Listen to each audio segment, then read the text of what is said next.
question I've been getting a lot more these days is how do you even manage to find all the weird games you talk about? And while I could give you the basic rundown Q&A style like, I'm generally hella curious, to the point where I actively spend a couple of hours each day looking for pretty much anything that could vibe with me, painstakingly digging through entire console libraries, indie titles that flew under folks' radar, unknown multimedia projects that released only in Japan, and many, many more hidden gems along the way, on top of having a good network of homies whose own interests back me up in some sort of cultural blind spot trade deal type beat.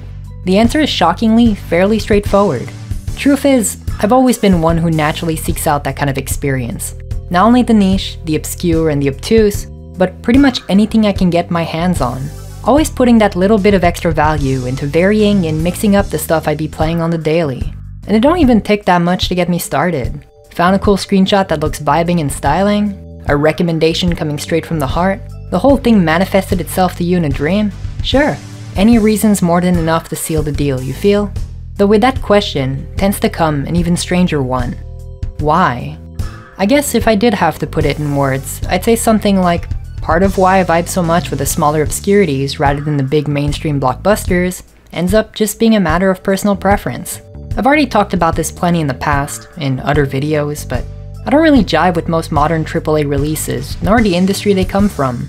Not that I want to go out of my way to preach to the choir too much, even though I know most folks who watch my stuff tend to feel somewhat similarly, nor do I want it to come off as pointing fingers around accusingly, but there's definitely something about the whole scene that I struggle to connect with on a personal level. The constant interference of higher-ups on otherwise passion projects, a long history of more than dubious workplace practices and conditions, too many hands in the pot clashing with their vastly conflicting ideas of what should or shouldn't be done, the oversaturation of hyper-realism as that one definitive art style devs should strive for, or even just the fact that those games already get mass coverage from a ton of much louder voices. It's all stuff that makes me want to dedicate my time to the games that are maybe a little less well known, the ones that feel a lot closer to my own personal taste, vibes, and interest. Whether that be through funky art projects, deep heart-to-hearts, or anything in between, I just find a lot of charm in that stuff. Similarly to that very same gaming landscape, or pretty much any other creative mind out there, I want to shine, stand out from the crowd, so I stick with what feels truly, viscerally, and unabashedly me. Cause let's be real, talking about the 30th first-person shooter that came out this year probably ain't my definition of fun. What is though, is smoking some of that fine occult adventure.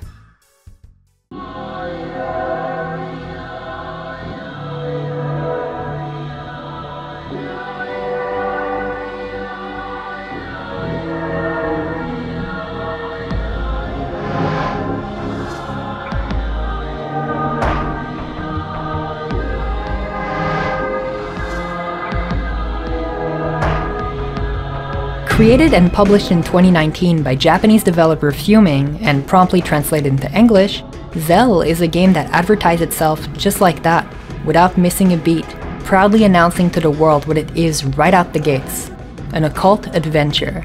No other set of descriptors would do justice in representing something like this. A title that takes mad inspo ranging from all sorts of weird as fuck point-and-click adventure games, a variety of RPG Maker cult classics, and a fine coat of religious imagery and theming. You play as Emerada, this actual, factual, unnamed child, only given a proper identity through nebulous word of God on the developer's website, as they wake up inside this small room, completely oblivious as to whatever could have happened to them in the first place. Apparently held against your will in this large castle by the mysterious crow-like reaper Zogzo, you explore corners and catacombs alike, searching for a way out. As a matter of fact, the entire thing takes place over one single night, and the only proper goal or even sense of direction you're given as the player is to make sure Emerada makes out of here safely. Cause even though you're given a map fairly early on, the game's pretty linear and you won't ever need to peep it more than maybe once or twice. Its main purpose really being to just chuck some additional lore at you, taking the form of cryptic phrases written here and there on each page of your journey of which starts off with a bad dream. A nightmare sequence where this weird giant bird demon's relentlessly chasing you until you finally wake up. From that moment till the very end, the ride keeps getting increasingly wilder. The further down each winding path takes you, the more you'll meet strange and stranger inhabitants that will really make you wonder, okay, but what's actually happening in here? creepy moon man doing god knows what, another reaper of dubious reputation, or even an angel that maybe shares a little too much excitement in sending a kid off on a holy crusade for some forgotten artifact. On top of that, you gotta deal with increasingly large amounts of demons from all sorts of weird spots in the castle, just waiting for your ass to banish them.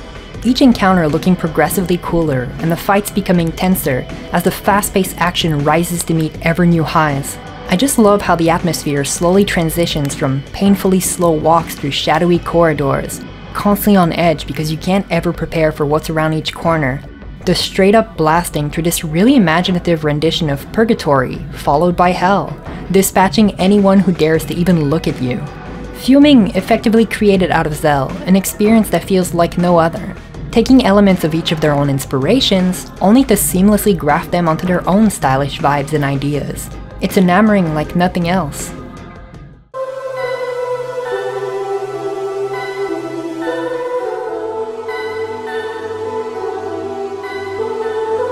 ZELLE does its best in mixing traditional RPG Maker conventions and forcing them within another framework, one of a point-and-click adventure game. Similarly, it takes those first-person exploration ambitions and claims, reclaims, and declaims all the tropes that came with it, all while shining on its own with an art style that made me feel like I was walking straight through a Malice Miser music video. And I mean that in the most positive of connotations. Legit, the world itself is genuinely beautiful through all of its strange sights. I mean, right from the start, you get this really cool glimpse into what the game has to offer. From the moon and its blue night sky ominously gracing your first couple of hours exploring the castle, only to immediately throw you into ever-increasingly nightmarish sequences that'll have you running for your life. The game's tone can easily be described as this odd mix of horror and comedy, constantly overlapping each other's limits and rapidly oscillating between one and the other. One second you're trudging through dimly lit corridors inhabited by hostile demons that won't hesitate to jump scare you. The next you're playing pretend with a local warlock kid, complete with a DJ set and this cute as fuck DDR minigame, which you can skip, though at the risk of breaking your new friend's heart. The enemies' designs can be dark, edgy, and gruesome, but you bet your ass they'll go flying the moment you exercise the shit out of them. All of that happening within the same gloomy halls, taking the shape of this esoteric first-person dungeon crawler, complete with elements you'd expect to see from the genre. Less traditional survival horror puzzle-solving fuckery, and more picking up items, walking a couple of steps and finding some conveniently located altar or keyhole that'll lead you one step closer to your goal. The game's got this pure, unbridled sense of whimsy to it, almost like you're visiting the remains of a twisted fairy tale, one that might generally look like it's aimed towards a younger audience, but only really superficially so. Legit, there's some pretty daunting themes spread across the whole place, and the vibes defo make it clear. The world itself clashes heavily with its inhabitants, but in a way that bounces off of them effortlessly. It creates this really cool atmosphere that covers ZELLE from start till the end. The characters' art style, and especially the animations used for them, carry that sort of hand-drawn sketch feel. It works really well in showcasing each of their extremely unique designs. Meanwhile, you've got backgrounds that have this really imaginative photo bashing technique applied to them, on top of never shying away from showcasing some of the more creatively used and reused Photoshop renders. Like a couple of the enemies straight up look uncanny as all hell. Like yeah, technically you've got the rats being recolored renders of themselves with some added eye glow for flair, but just look at the fucking baby dolls laying here. Discarded, dejected, completely motionless, but always terrifyingly so. Not to mention the section where one of them actively sneaks up on you in those tight-ass air vents. It hits the exact right spot. ZELLE's overall art direction and mixed media goodness is executed to perfection, with even the smallest of details taken care of, like the game having individual side borders that match each of the zone's vibes. You probably thought it was me going ham on that shit, but nah, the dev themselves added this really stylish flair to each area if you're playing full screen. Like, yeah, black bars would have probably done just as good, but it's that sort of detail I actively seek out.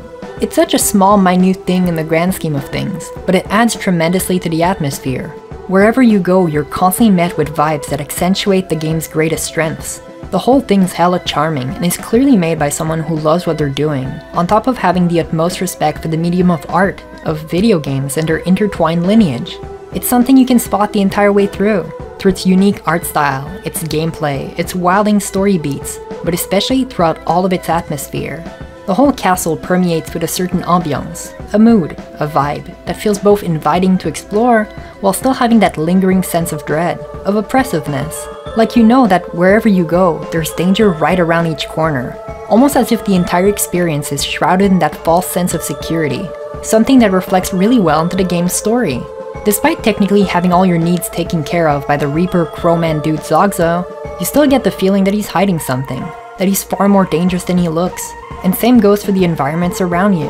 The moody walls of the opening segments, the cozy fireside library, or even the outside gardens are always complemented with monsters that look absolutely fucked, kinda telling you that despite the degree of beauty always surrounding you, you're still expected to keep your guard up. Meanwhile, the late game areas be all like, fuck it, just chuck the most stressful atmosphere at the kid and see how they deal with it.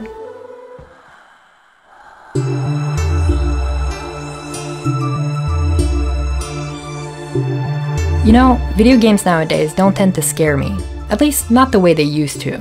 I guess a symptom of having spent years playing catch-up with every horror cult classic is that you end up kinda desensitized at some point. At the same time though, I don't know why, but there was something about ZELLE that kinda gave me shivers in some spots. Maybe in how its action takes place in first person, very up close and personal, walking up step by step through a barely lit castle in what is probably less than optimal circumstances. You see, in here, you're alone and afraid, stuck in the shoes of some poor kid who probably happens to be just as alone and just as afraid. As is typical with the genre of point-and-click adventure games, you'll spend most of your time viewing the world through the very eyes of your protag, and honestly, that adds a ton to the vibe.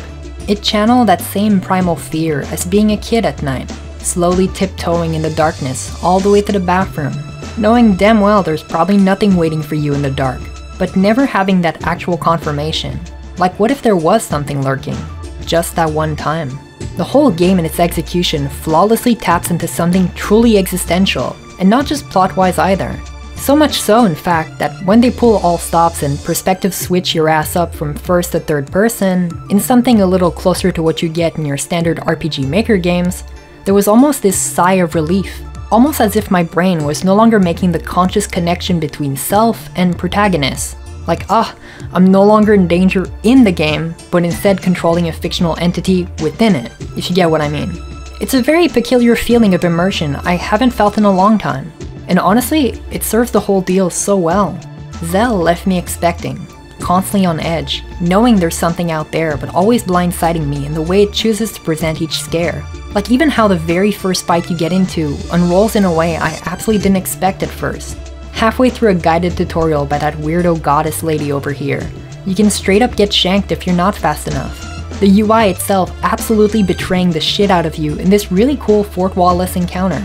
So there I was, stiff as dicks, limping through the dark hallway right after that. Never because of the controls or the maneuverability, that shit was more than smooth in that regard, but rather because of the palpable tension rising in the air, only to make face-to-face contact with whatever the fuck this thing is. Gnarly looking scarecrow baby? Everything's Gucci till you can physically feel the presence of that thing, breathing heavily on your neck as it prepares to jump your ass in a fight.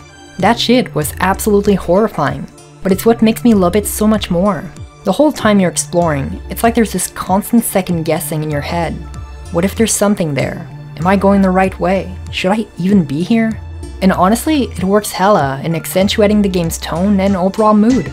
It constantly toys with you in this super fun way, switching between alert and careful steps to just fuck it, we ball, let's book it and run the hell out of here.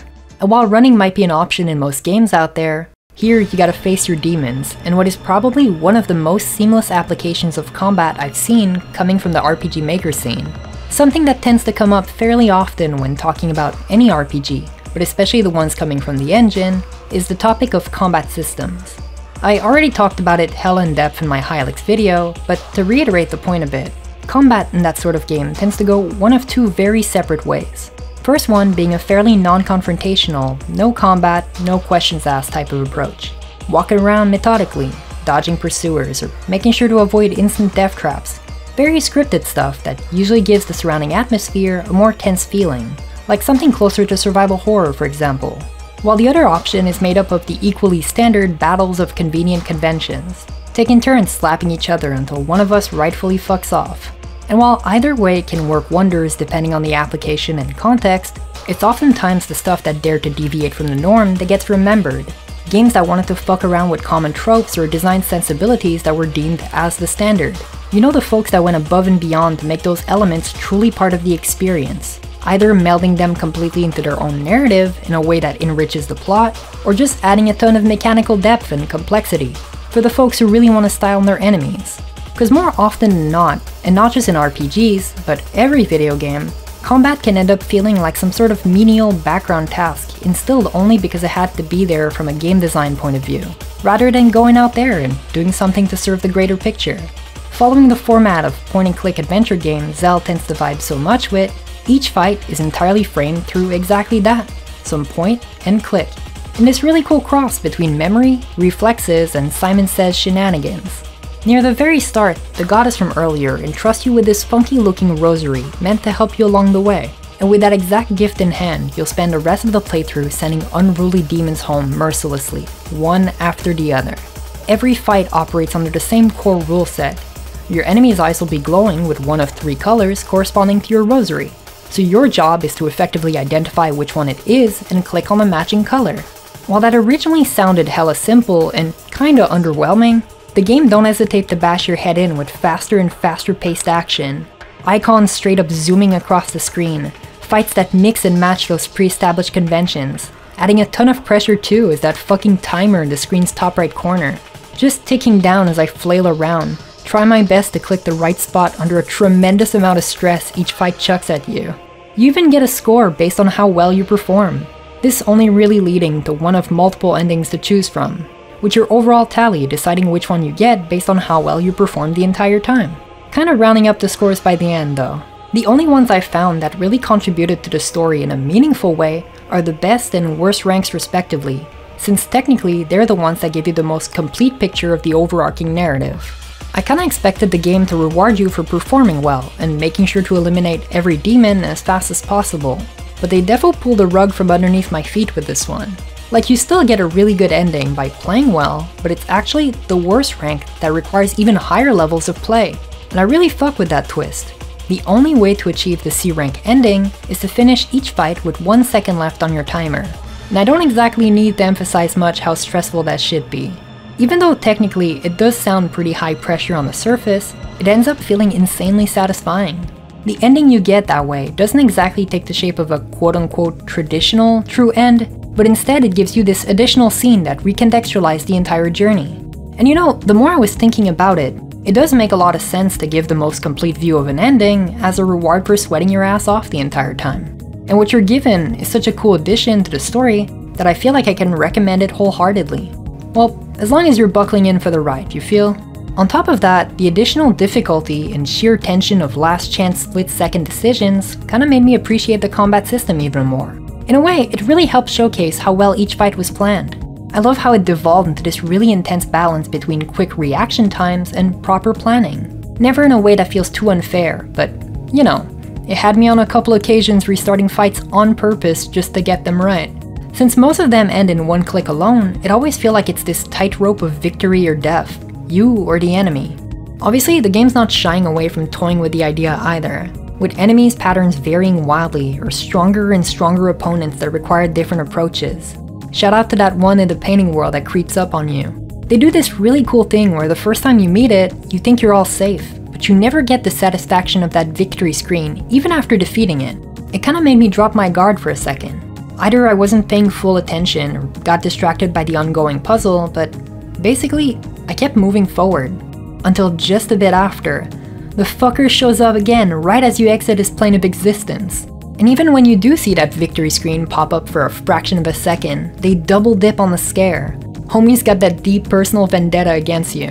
Not only was it a super effective twist on the fight so far, but holy shit, the genuine catharsis of seeing the actual, factual, real victory screen pop up for the second time. Legit some great stuff. The whole combat system feels super inventive, but also hella intuitive. In making the core gameplay loop to be this super simple action of matching colors, you've got players going in and knowing exactly what to do from the get-go, which then allowed them to spice things up significantly along the road, bumping the difficulty and making sure your expectations are constantly subverted. You're always going in and out of fights, slapping some demons back to ashes. And if you ever do bite the dust, it's never too much of a setback, since every step is pretty much its own dedicated save point. Legit kinda surprised with how seamless the whole deal felt. And I think, in some way, it contributed majorly in making the game feel really fresh the entire time. I was never taken out the game by a clumsy death or having to reload an old save, because deaths never chuck you back more than a couple steps away from the encounter, and those remain satisfying for pretty much every victory along the way, no matter how painful.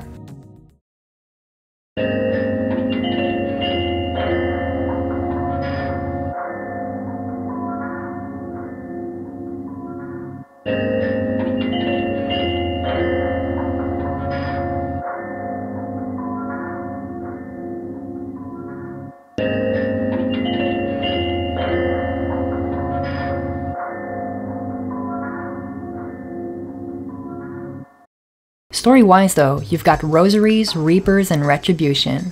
The overall plot of ZELLE and its nebulous threads of narrative stuck with me something unreal, despite not really connecting with them at the start. I think if you're one to watch my vids already, you probably know that I don't really put that much stake in talking about stories isolated by themselves, or rather analyzing them in their entirety. I usually prefer focusing on the couple of elements that really resonate with me, that way I don't end up in some sort of lame-ass story recap limbo. You know, showcasing the stuff that feels particularly relevant or adds to the video's topic.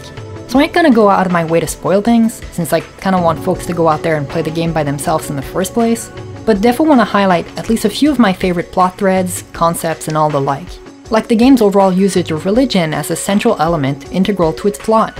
I don't think I'd be exactly pushing new grounds by saying not a lot of games willingly choose to tackle on a topic as sensitive and deeply personal as religion. Not in the broad sense of like any specific one, but rather in the core idea of faith itself, of belief, despite being something pretty spread out culturally speaking. When it does do happen, it oftentimes feels pretty black or white, even mercilessly tacked on or poorly handled in some cases. After all, it's a tough topic to approach, but in doing so unabashedly, ZELLE manages to cultivate something really interesting. This being a work of art made specifically by a Japanese person, I can't help but feel like it somehow taps into the idea of media using Christianity as an aesthetic. I'm not exactly the right person to go in depth about Japan's relatively complex history with religion, that one especially, since for one, I'm not from there, and for two, my only religious experience is like watching Evangelion and Moral Oral growing up, so, you know, make of that what you will.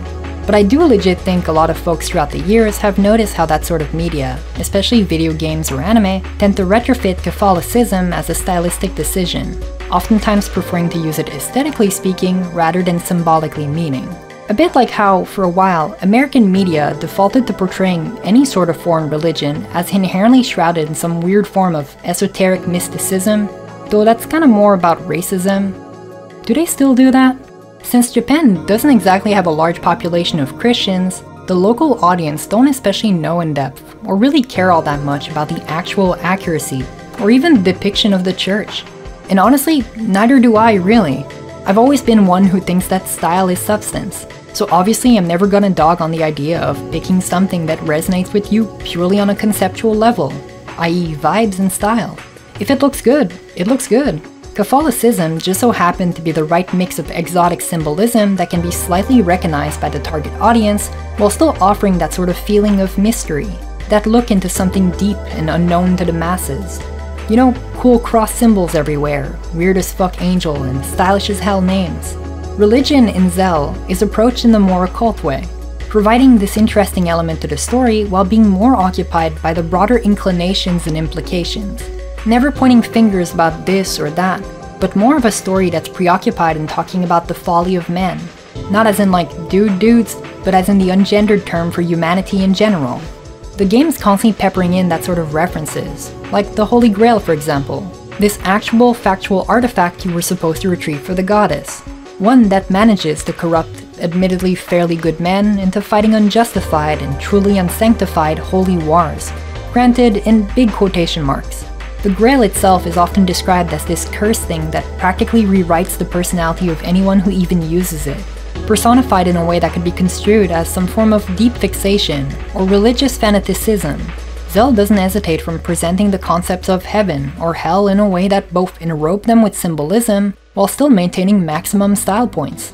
There's this big tonal shift pretty late in the game where Emerata finds themselves in what is pretty much purgatory, that sort of in-between limbo space.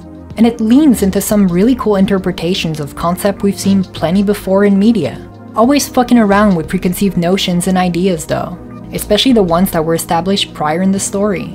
And beyond the obvious references to the more Christian-based stuff, there's a ton of other inspirations taken from both religion and mythology alike.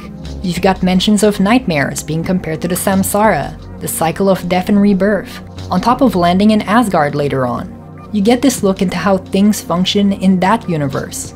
Reapers like Zogzo and the late-game baller Zamza are effectively caretakers of the dead, but also, by technicality, caring for the living as well.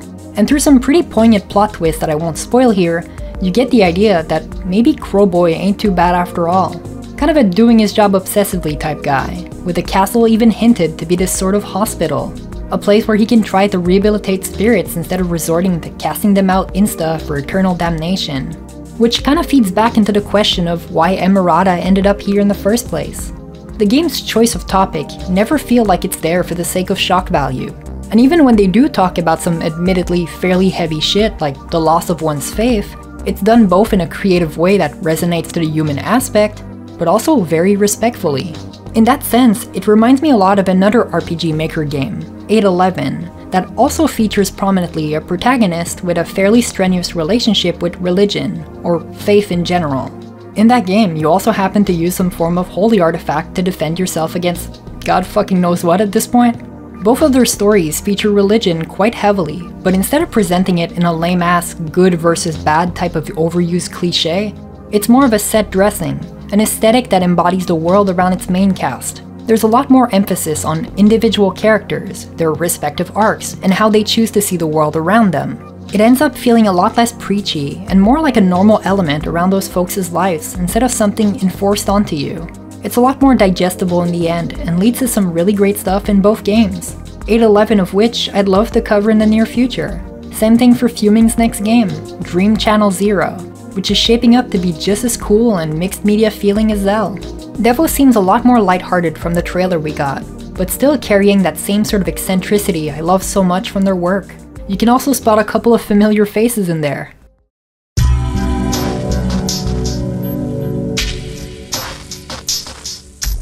But anyway, the reason why I'm bringing all of this up, the art, themes, and gameplay all together, is that I very rarely get to play through games that legit capture those exact feelings, that chooses to talk about those topics without restraint, not just in vibes, style, or aesthetics, but also in how each element entirely stands out, yet constantly complements each other in this truly beautiful way.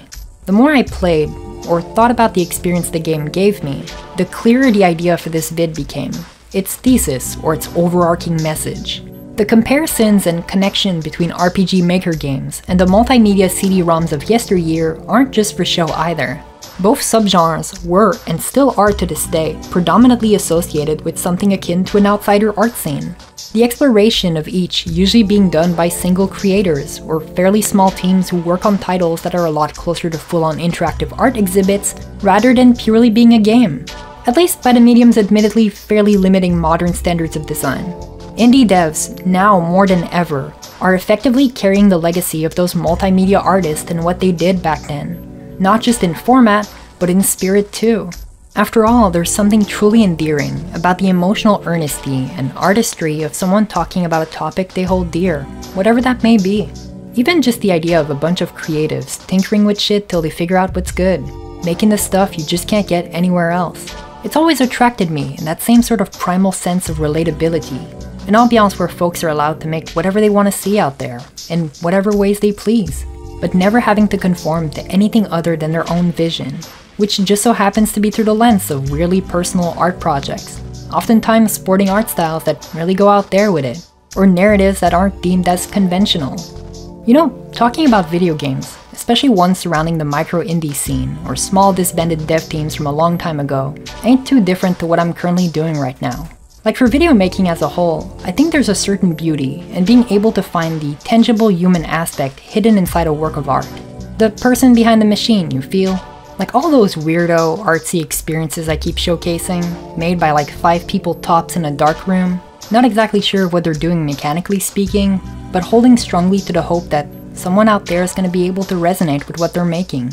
A lot of those projects tend to operate under a form I'm a little too familiar with at this point, hence why today I wanted to talk about and celebrate a title that captures that same exact feeling, now more than ever. Straight up, I don't think I can find any other game that feels exactly like ZELLE, and on the topic of finding it, if it wasn't from some very cool homie who's definitely gonna recognize themselves in this vid, I probably wouldn't have played it. And honestly, that's kind of a shame. When I did eventually, throughout the research process for this vid, find other folks who had also played through ZELLE, I unfortunately came face to face with what is probably most normal people's biggest roadblock to enjoying obscure media. I love weird games, and even more so the act of talking about them, sharing them with the world, whether that be through the vector of showcasing them on the channel, or just chatting about them with the homies on the side. But without a shadow of a doubt, every single time the topic of discoverability or something as nebulous as popularity within that gaming sphere comes up, there's this weird sort of dagger hanging above my head, all the more ready to strike down.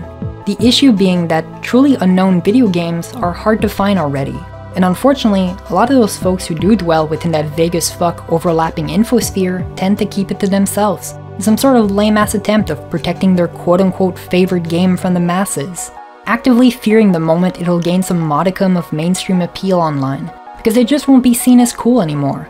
And to me, that feels like some real coward shit. It's implying that the knowledge about those games themselves inherently made them part of this weirdo, edgy secret club, when really, all it shows to folks around them is that they're an asshole for gatekeeping others from potentially playing a really cool game. It gives me the feeling that those folks maybe tie a little too much of their self-worth to whatever sort of media they be consuming on the daily. And I don't know about you, but I can't fuck with that in good conscience. Because within ZELLE, in all of its presentation, its atmosphere, its usage of mechanics throughout the entire story, and different point of views, I found something amazing that absolutely, undeniably deserves sharing. Chuckle fucks aside though, YouTubers can't always be your modern day rendition of Bodhisattva. You gotta go out there and enlighten your own ass sometimes. Make your own opinions and always share that love of video games, of art with your homies. It's important for the soul. I think ZELLE's an amazing reminder that we all need to get weirder. Not just when talking about consuming art made by others, but also when making it ourselves. No one should ever be afraid to put their whole ass into what they believe in. Whatever fucked up, weird, hyper niche vibes, interests, or feelings you've got, just shove them in there. Make that shit for you. The folks that vibe will come, as long as you make art that screams your name. No concessions or regrets. Let your work speak for the stuff you can't say out loud, and make sure it shines to hell and back.